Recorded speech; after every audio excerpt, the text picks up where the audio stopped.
In the spring of 1851, London became the stage for one of the greatest spectacles of the 19th century.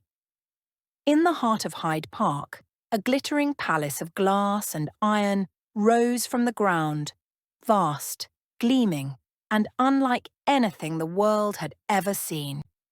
It was called the Crystal Palace. The building itself was a wonder. Designed by Paxton, it stretched nearly a third of a mile in length, with towering arches of glass that seemed to float above the trees of the park. It could house thousands, yet it looked as delicate as a greenhouse. It was, in fact, the largest piece of glass architecture ever attempted. But the Crystal Palace was more than a building. It was a symbol. The idea came from Prince Albert, husband of Queen Victoria.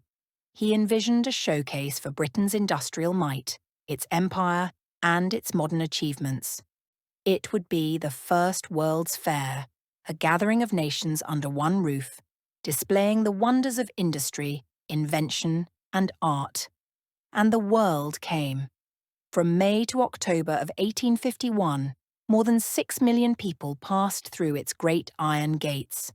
That was nearly a third of Britain's population.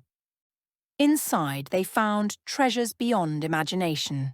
Towering steam engines, massive printing presses, textiles from Manchester, ironwork from Birmingham.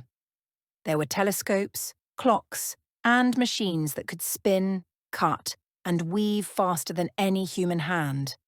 But the exhibition was not only about Britain. Nations from across Europe sent their finest inventions. India displayed jewels and silks. The United States sent a revolutionary device, a reaping machine that would change agriculture forever. It was a gathering not just of objects, but of ideas. For many Victorians, the experience was overwhelming. Here, under one roof, they saw the power of science, industry, and empire. Here was proof, they believed, that Britain led the world. And yet, behind the glass, contradictions loomed. Critics asked, how could a nation parade its wealth while so many of its workers lived in poverty? How could it celebrate progress while children still toiled in mines and mills?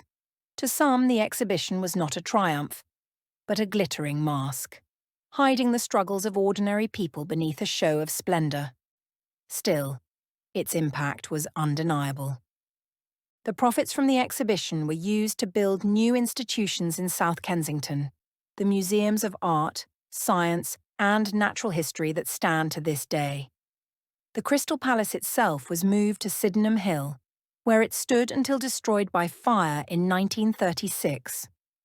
The Great Exhibition marked a moment when Britain believed itself at the very height of its power. It was a celebration of empire, of invention, of progress. A statement to the world that the Industrial Revolution had transformed not only machines and cities, but the very imagination of humankind. The Crystal Palace is gone.